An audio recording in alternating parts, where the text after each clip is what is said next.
The question now is, what are going to be some of the key areas where we may see a little bit of push between the House and Senate? Let's get to our panel. Lee Munson, Portfolio Wealth Advisor, CEO. Christopher Bedford, the Daily Caller News Foundation Editor-in-Chief. And Hugo Gurdon, Washington Examiner Editorial Director. Hugo, let me start with you. There are quite a few differences. Some are small, minuscule. Some are really big and stand out between the House and Senate version. Where are we looking, though? Because it feels like a few lines in the sand have been drawn. Yeah, I think one of the really important areas that they're going to have to hash out in the conference between the House and the Senate is the delay that the Senate wishes to put on the reduction in the corporate tax rate. There's still a year's delay, which is not there in the House. And my own view is that the Republicans would be crazy to try and enter the 2018 election without getting the benefit that the corporate tax rate reduction would bring. There's also talk, as obviously the President mentioned over the weekend, of the possibility that the tax rate might go to 22%. And I would imagine there'd be a lot of push there, because originally he wanted 15%. He acknowledged to some extent that that was a negotiating position. I've been hearing for a long time that 22% might be the end rate, but I imagine that a lot of people would want to step in and say, no, hold the line at 20. Yeah, I get it. I'll be honest with you. I thought from the very beginning we'd end up at 22 or 25%, Christopher, and I'll tell you why. You saw all the compromises made over the weekend. Everyone got what they wanted. So at some point you start to say, then how do you pay for it? Because, again, cutting spending was never in the equation. No, it was not part of it, and these guys are always saying that, and actually Republicans used to say, and you've been hearing it more rarely as they kind of hide from Democratic talking points on this, the whole point is to unleash the American economy, to get the engine going, and if that will help deficits. What I'm wondering, though, is how much Mitch McConnell really wants to go to conference on this. He didn't do this right away, and there's talk right now that he's going to delay it till later in the week. So could this be a Senate tactic to try and make it so that the clock is so short for Republicans in the House? They say, listen, you got to pass what we did in the Senate, otherwise it's going to fall apart, because Mitch McConnell could be worried that one sentence change in this tax bill will mean he has to go all the way back to the drawing board to get into a majority. Well, there's no doubt everyone is afraid. In fact, I think one of the reasons President Trump keeps bringing up the stock market, and we'll share with the audience what he had to say about the market vis-a-vis this tax bill right now.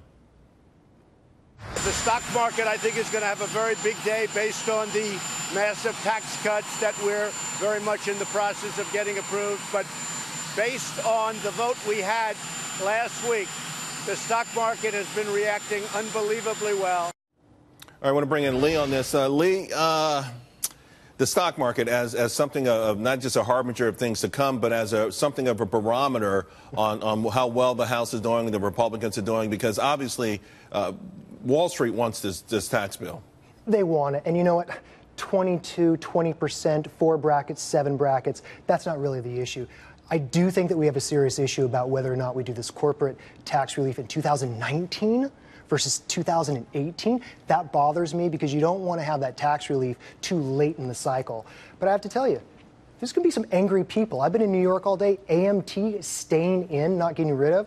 And also where I come from, the Southwest, just the PR problem of getting rid of medical deductions. You know, I manage money for retired people. That's a big PR problem I think the White House has to address. From the market's point of view, though, most of these sectors pay over 30%. Yeah. So to your point, 22 or 20%, perhaps a negotiating ploy. But what about folks who are out there saying this is a bill that's good for the stock market, right, not necessarily good for middle America? Let me tell you where that's coming from. You know, in the 80s, we had tax relief, and there was pent-up demand from baby boomers, and interest rates were very high. And so with those tax cuts, business put it to work, and they invested, and we got employment going. You know, that thing a few weeks ago with Gary Cohn, when why aren't there more hands being raised? That's the one thing that bothers, I think, a person like me who has to work markets his whole life, is are these companies really going to invest that free cash flow? And I'll tell you, it's affecting tech stocks because they have no friends in Washington. They're hoarding cash. They're hoarding cash, Hugo, but there's no doubt that the markets want to see this bill go through. I don't think they're going to be as, care about the details as much as Main Street, and certainly not as much as pundits on either side. So having said that, considering the clock is ticking, Are you confident that it will get done by Christmas? Yeah, I'm pretty confident that it will. And I would like to pick up on a point that was just made, you know, the difference between Main Street and Wall Street. This bill is being demagogued a lot by the left and the Democrats. There was an extraordinary piece in the New York Times in the last several days suggesting that people between the incomes of $40,000 and $50,000 would end up with $5.3 billion more taxes to pay in 2027. The Times could only do that because they ignored the first 9 years of the debate. That group of people will be $24 billion better off in terms of cumulative tax savings. Right. So this bill actually has got something for everybody. Chris, but there are some things in here. For instance, you've got student loan interest deduction. The Senate keeps it, the House gets rid of it. You've got medical expenses that Lee talked about, teacher deductions for supplies.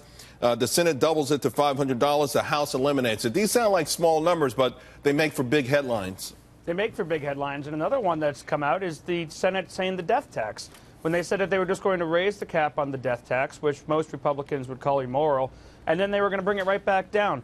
There are 800 lobbyists, the Daily Caller News Foundation so far has counted, from the life insurance business here in Washington, D.C., who are pushing hard on the U.S. Senate to try and keep that exactly the way it is in their bill. It's interesting to see how House conservatives are going to push back on these things, these headline-generating things like you're talking about, or if McConnell's going to be able to push the clock to the end, and then Paul Ryan's going to say, guys, here's our only chance for another 10, 20, 30 years to do this.